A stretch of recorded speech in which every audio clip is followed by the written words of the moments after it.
Hello dear student, welcome to my YouTube channel. तो आज हम लोग देखने जा रहे हैं क्लास 10th का हिंदी का वायरल प्रश्न पत्र देखने वाले हैं। तो बिल्कुल वीडियो को लास्ट तक जरूर देखिएगा। चलिए स्टार्ट करते हैं। सबसे पहला नंबर प्रश्न की ओर बढ़ते हैं। पहला नंबर प्रश्न में कड़ा है, लौट कर आऊंगा फिर, लौट कर आऊंगा फिर पाठ के कवि कहाँ लौटने की बात करते हैं, कहाँ लौटने की बात कहते हैं। तो याद रखेंगे बंगाल में लौटने की बात करते हैं। कहाँ? बंगाल में लौटने की बात करते हैं। तो ऑप्शन नंबर डी जो है इसका बिल्कुल सही उत्तर हो जाएगा। चलिए उसके बाद बढ़ते हैं हम लोग दूसरा नंबर प्रश्न की ओर। सारे प्रश्न बिल्कुल वीवीआई प्रश्न है। दूसरा नंबर प्रश्न में करा है, आदर्श समाज स्वतंत्रता समानता बढ़त्व पर आधारित होगा किसने कहा। आदर्श समाज स्वतंत्रता समानता पर आधारित होगा किसने कहा। तो याद रखेंगे डॉक्टर भीमराव अंबेडकर ने कहा था। किसने कहा था? Doctor Bhimrao Ambedkar. Option number B जो है इसका बिल्कुल सही उत्तर होगा। चलिए उसके बाद बढ़ते हैं हम लोग तीसरा नंबर प्रश्न की ओर। तीसरा नंबर प्रश्न में करा है, सीमा रजनी आलो शेफाली आरती पांचों किसकी बहनें थी। पांचों किसकी बहनें थी। तो याद रखेंगे खोखा की बहनें थी। किसकी? खोखा। ऑप्शन नंबर बी जो है इसका बिल्कुल सही उत्तर हो जाएगा। चलिए उसके बाद बढ़ते हैं हम लोग चार नंबर प्रश्न की ओर। चार नंबर प्रश्न में कहा है, प्लेटो और कांट थे महान। प्लेटो और कांट किसमें महान थे, किस क्षेत्र में महान थे। तो याद रखेंगे दार्शनिक क्षेत्र में महान थे। ऑप्शन नंबर बी जो है इसका बिल्कुल सही उत्तर हो जाएगा। चलिए उसके बाद बढ़ते हैं हम लोग पांचवा प्रश्न की ओर। और आपको अगर वायरल प्रश्न पत्र चाहिए तो आप हमारे यूट्यूब चैनल को सब्सक्राइब करना बिल्कुल भी ना भूलिए। सारे वायरल प्रश्न पत्र सबसे पहले आपको हमारे यूट्यूब चैनल पर मिलेगा, तो बिल्कुल चैनल को सब्सक्राइब कर लीजिए। चलिए पांचवा प्रश्न में बढ़ते हैं हम लोग। पांचवा प्रश्न में कहा है, तमिल मलयालम तेलुगु कन्नड़ भाषाएं हैं। तमिल मलयालम तेलुगु कन्नड़ भाषाएं किस क्षेत्र में है। तो भारत के दक्षिण भारत के क्षेत्र में बोली जाती है। किस क्षेत्र में बोली जाती है? भारत के दक्षिण क्षेत्र में बोली जाती है। तो ऑप्शन नंबर डी जो है इसका बिल्कुल सही उत्तर होगा। चलिए उसके बाद बढ़ते हैं हम लोग छह नंबर प्रश्न की ओर। छह नंबर प्रश्न में कहा है, निराला की साहित्य साधना के रचनाकार है। निराला के साहित्य साधना के रचनाकार कौन है। तो याद रखेंगे रामविलास शर्मा है। कौन है? Ramvilas Sharma. Option number D जो है इसका बिल्कुल सही उत्तर होगा। चलिए सात नंबर प्रश्न की ओर बढ़ते हैं। सात नंबर प्रश्न में कहा है, रामायण की रचना किस भाषा में है। रामायण की रचना किस भाषा में है। तो याद रखेंगे संस्कृत भाषा में है। किस भाषा में है? संस्कृत भाषा में है। ऑप्शन नंबर ए जो है इसका बिल्कुल सही उत्तर हो जाएगा। चलिए उसके बाद बढ़ते हैं हम लोग आठ नंबर प्रश्न की ओर। सारे प्रश्न बहुत ही इंपॉर्टेंट है। आठ नंबर प्रश्न में कहा है, अमरकांत लिखित कहानी का नाम है। अमरकांत लिखित कहानी का नाम क्या है। तो याद रखेंगे बहादुर नाम है। क्या नाम है? बहादुर। ऑप्शन नंबर डी जो है इसका बिल्कुल सही उत्तर हो जाएगा। चलिए नौ नंबर प्रश्न की ओर बढ़ते हैं। नौ नंबर प्रश्न में कहा है, बहादुर का बाप कहाँ मारा गया था। बहादुर का बाप कहाँ मारा गया था। तो याद रखेंगे युद्ध में मारा गया था। कहाँ पे मारा गया था? युद्ध में मारा गया था। तो ऑप्शन नंबर ए जो है इसका बिल्कुल सही उत्तर हो जाएगा। चलिए उसके बाद बढ़ते हैं हम लोग 10वां प्रश्न की ओर। द्विवेदी जी से किसने पूछा था नाखून क्यों बढ़ते हैं। द्विवेदी जी से किसने पूछा था नाखून क्यों बढ़ते हैं। तो याद रखेंगे ऑप्शन नंबर बी, लड़की ने पूछा था। किसने पूछा था? लड़की ने पूछा था। ऑप्शन नंबर बी जो है इसका बिल्कुल सही उत्तर हो जाएगा। चलिए उसके बाद बढ़ते हैं हम लोग 11वें नंबर प्रश्न की ओर। 11वें प्रश्न में कहा है, मो आंसू विनिही ले बरसो कौन कहते हैं। मो आंसू विनेही ले बरसो कौन कहते हैं। तो 11 का जो सही उत्तर हो जाएगा वो हो जाएगा ऑप्शन नंबर सी, धनानंद कहते हैं। कौन कहते हैं? धनानंद। ऑप्शन नंबर सी जो है इसका बिल्कुल सही उत्तर होगा। चलिए उसके बाद बढ़ते हैं हम लोग 12वें नंबर प्रश्न में कहा है, क्यों उड़े राक्षसी इस छोटे से बच्चे को क्यों पीट रही है। क्यों उड़े राक्षसी इस छोटे से बच्चे को क्यों पीट रही है, किसने कहा। किसने कहा? तो 12 का जो सही उत्तर हो जाएगा वो हो जाएगा ऑप्शन नंबर ए, मगमा ने कहा। किसने कहा था? मगमा ने कहा। ऑप्शन नंबर ए जो है इसका बिल्कुल सही उत्तर होगा। चलिए 13वां प्रश्न की ओर बढ़ते हैं। 13वां प्रश्न में कहा है, लक्ष्मी का पति कौन था। लक्ष्मी का पति कौन था। तो याद रखेंगे लक्ष्मण था। कौन था? लक्ष्मण। ऑप्शन नंबर ए जो है इसका बिल्कुल सही उत्तर हो जाएगा।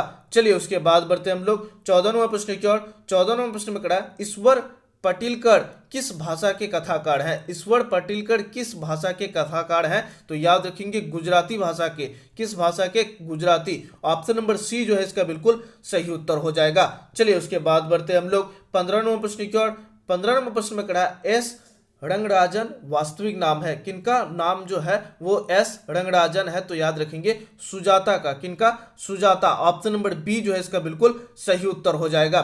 चलिए उसके बाद बढ़ते हैं हम लोग 16वें प्रश्न की ओर। 16वें प्रश्न में कहा है, नागरी लिपि शीर्ष पाठ के साहित्य की कौन सी विधा है? नागरी लिपि शीर्ष पाठ के साहित्य की कौन सी विधा है? तो याद रखेंगे निबंध है। ऑप्शन नंबर बी जो है इसका बिल्कुल सही उत्तर हो जाएगा। चलिए आप लोग याद भी करते चलिए। उसके बाद बढ़ते हम लोग 17 नंबर प्रश्न की और 17 नंबर प्रश्न में करा स्वदेशी शीर्ष पाठ के रचनाकार है। स्वदेशी शीर्ष पाठ के रचनाकार कौन है? तो याद रखेंगे प्रेमघन है। कौन है? प्रेमघन जो है वो स्वदेशी पाठ के शीर्ष पाठ के रचनाकार है। ऑप्शन नंबर डी जो है इसका बिल्कुल सही उत्तर हो जाएगा। चलिए उसके बाद बढ़ते हम लोग 18वें प्रश्न की ओर। 18वें प्रश्न में करा है रेनर मारिया रिल्के। रेनर मारिया रिल्के किस भाषा के कवि है? रेनर मारिया रिल्के किस भाषा के कवि है? तो याद रखेंगे जर्मन भाषा के। कौन सा भाषा के? जर्मन। ऑप्शन नंबर ए जो है इसका बिल्कुल सही उत्तर हो जाएगा। चलिए उसके बाद बढ़ते हम लोग 19वां प्रश्न की ओर। 19वां प्रश्न में करा है जीत जीत में निखरता हूँ। जीत जीत में निखरता हूँ पाठ साहित्य की विधा है। कौन सा साहित्य की विधा है? तो 19 का जो सही उत्तर हो जाएगा वो हो जाएगा ऑप्शन नंबर सी साक्षात्कार। कौन सी साहित्य की विधा है? साक्षात्कार। ऑप्शन नंबर सी जो है इसका बिल्कुल सही उत्तर हो जाएगा। चलिए उसके बाद बढ़ते हम लोग 20 नंबर प्रश्न की ओर। 20 नंबर प्रश्न में करा है शंभू महाराज बिरजू महाराज के कौन थे? शंभू महाराज बिरजू महाराज के कौन थे? तो याद रखेंगे चाचा थे। कौन थे? चाचा थे। ऑप्शन नंबर सी जो है इसका बिल्कुल सही उत्तर हो जाएगा। शंभू महाराज बिरजू महाराज के कौन थे? चाचा थे। चलिए उसके बाद बढ़ते हम लोग 21 नंबर प्रश्न की ओर। 21 नंबर प्रश्न में करा है I want that girls admit now. I want that girl admit now किसने कहा? तो याद रखेंगे बड़े डॉक्टर ने कहा था। किसने कहा? बड़े डॉक्टर। ऑप्शन नंबर बी जो है इसका बिल्कुल सही उत्तर हो जाएगा। चलिए उसके बाद बढ़ते हम लोग 22 नंबर प्रश्न की ओर। 22 नंबर प्रश्न में करा है नगर शीर्षक कहानी के लेखक है। नगर शीर्षक कहानी के लेखक कौन है? तो याद रखेंगे 22 का जो सही उत्तर हो जाएगा वो हो जाएगा ऑप्शन नंबर ए सुजाता है। कौन है? सुजाता। ऑप्शन नंबर ए जो है इसका बिल्कुल सही उत्तर होगा। चलिए उसके बाद बढ़ते हम लोग 23 नंबर प्रश्न की ओर।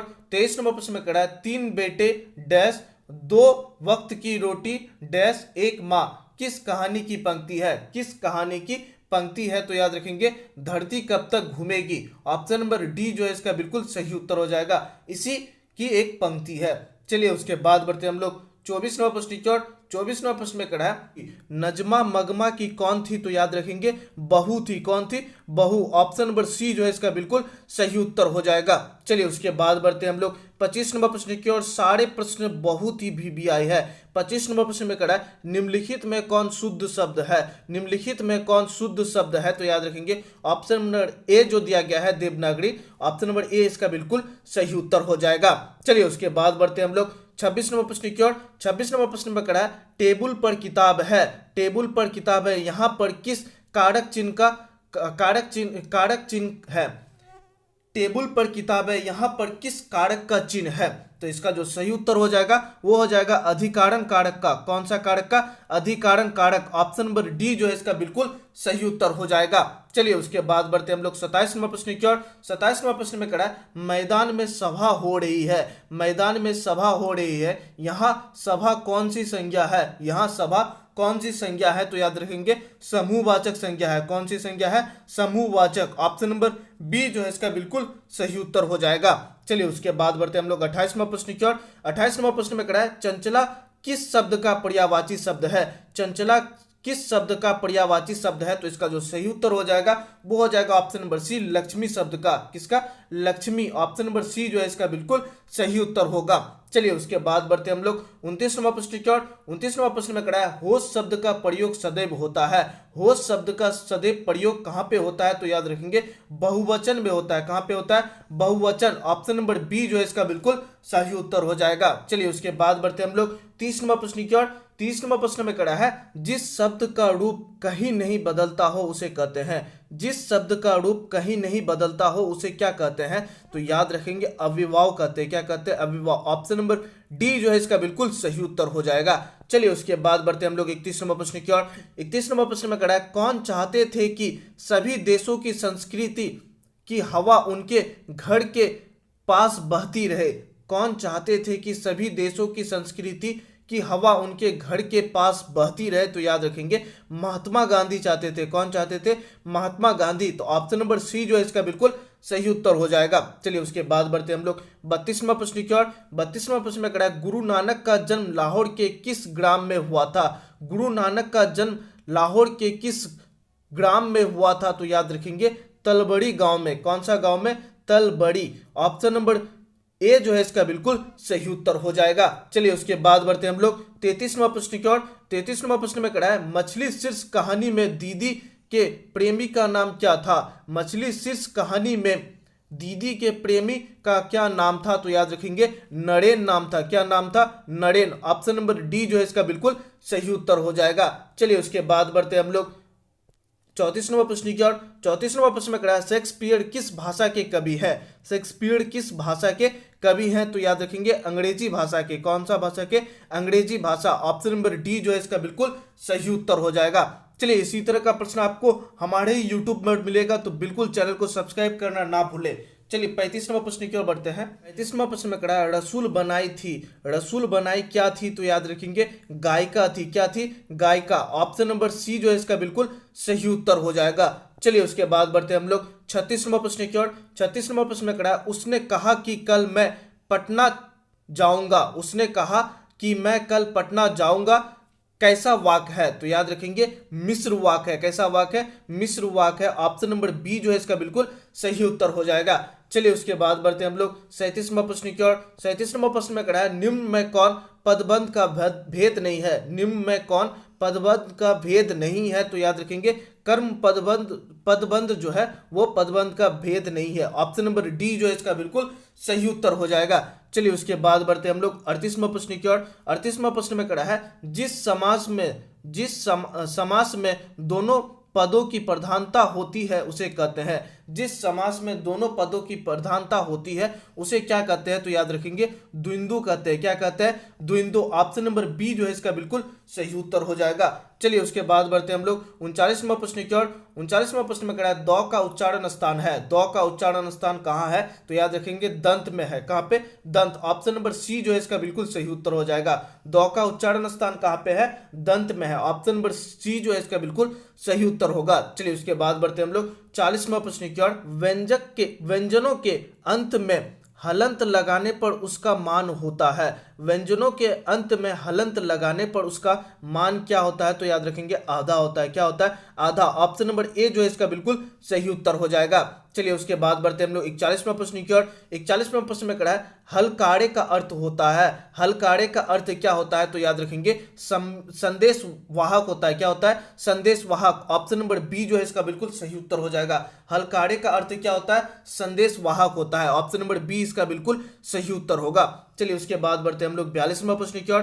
42वां प्रश्न में कड़ा है संधि का भेद नहीं है। संधि का भेद नहीं है तो याद रखेंगे संज्ञा संधि जो है वो संधि का भेद नहीं है। तो ऑप्शन नंबर डी जो है इसका बिल्कुल सही उत्तर हो जाएगा। आप लोग याद भी करते चलिए, तभी तो आप एग्जाम में गर्दा मचाएंगे। चलिए 43वां प्रश्न की ओर बढ़ते हैं। 43वां प्रश्न में कड़ा है ई वर्ण है। ई वर्ण जो है वो दीर्घ स्वर का है। किसका है? दीर्घ स्वर। ऑप्शन नंबर बी जो है इसका बिल्कुल सही उत्तर हो जाएगा। चलिए उसके बाद बढ़ते हम लोग 44वां प्रश्न की ओर। 44वां प्रश्न में कड़ा है उच्चारण का सही संधि विच्छेद है। उच्चारण का सही संधि विच्छेद क्या होता है? तो उत जोड़ चारण होता है। ऑप्शन नंबर बी जो है इसका बिल्कुल सही उत्तर हो जाएगा। उच्चारण का सही संधि विच्छेद क्या होता है? उत जोड़ चारण। ऑप्शन नंबर बी जो है इसका बिल्कुल सही उत्तर है। चलिए उसके बाद बढ़ते हम लोग 45वां प्रश्न की ओर। 45वां प्रश्न में कड़ा है सात्विक का विपरीतक शब्द क्या होता है? तो याद रखेंगे तामसिक होता है। क्या होता है? तामसिक। ऑप्शन नंबर सी जो है इसका बिल्कुल सही उत्तर हो जाएगा। सात्विक का विपरीतक शब्द क्या होता है? तामसिक होता है। चलिए उसके बाद बढ़ते हम लोग 46वां प्रश्न की ओर। कुमार गंधर्व क्या है? कुमार गंधर्व क्या है? तो याद रखेंगे शास्त्रीय गायक। ऑप्शन नंबर सी जो है इसका बिल्कुल सही उत्तर हो जाएगा। चलिए उसके बाद बढ़ते हम लोग 47वें प्रश्न की ओर। 47वां प्रश्न में कड़ा है रोन नदी के किनारे बसे शहर का नाम है। रोन नदी के किनारे बसे शहर का नाम क्या है? तो याद रखेंगे अवेन्यू जो है वो रोन नदी के किनारे बसा हुआ शहर है। तो ऑप्शन नंबर सी जो है इसका बिल्कुल सही उत्तर हो जाएगा। चलिए उसके बाद बढ़ते हम लोग 48वां प्रश्न की ओर। 48वां प्रश्न में कड़ा है दिनकर को ज्ञानपीठ पुरस्कार किस रचना पर मिला? दिनकर को ज्ञानपीठ पुरस्कार किस रचना पर मिला? तो याद रखेंगे उर्वशी रचना पर। किस रचना पर? उर्वशी। ऑप्शन नंबर डी जो है इसका बिल्कुल सही उत्तर हो जाएगा।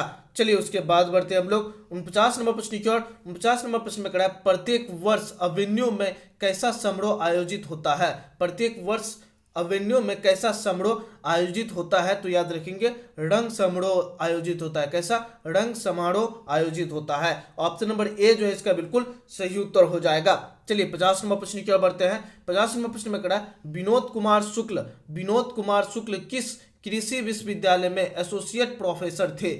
विनोद कुमार शुक्ल किस कृषि विश्वविद्यालय में एसोसिएट प्रोफेसर थे? तो याद रखेंगे इंदिरा गांधी, कौन सा कृषि विश्वविद्यालय? इंदिरा गांधी कृषि विश्वविद्यालय में वो एसोसिएट प्रोफेसर थे। ऑप्शन नंबर सी जो है इसका बिल्कुल सही उत्तर हो जाएगा। तो ये 50 प्रश्न बिल्कुल वायरल प्रश्न पत्र से लिया गया प्रश्न है, जो कि आपको हम करवा दिए। यहीं से प्रश्न आपका एग्जाम में डायरेक्ट पूछेगा। और अपने दोस्तों तक ये वीडियो शेयर करना बिल्कुल भी ना भूले। और चैनल को सब्सक्राइब नहीं किया तो चैनल को बिल्कुल सब्सक्राइब कर लीजिए, ताकि हमारा आने वाला वीडियो का नोटिफिकेशन सबसे पहले आप तक पहुंचे। फिर मिलते हैं नेक्स्ट सब्जेक्ट का वायरल प्रश्न पत्र लेकर के। तब तक के लिए इतना ही। जय हिंद।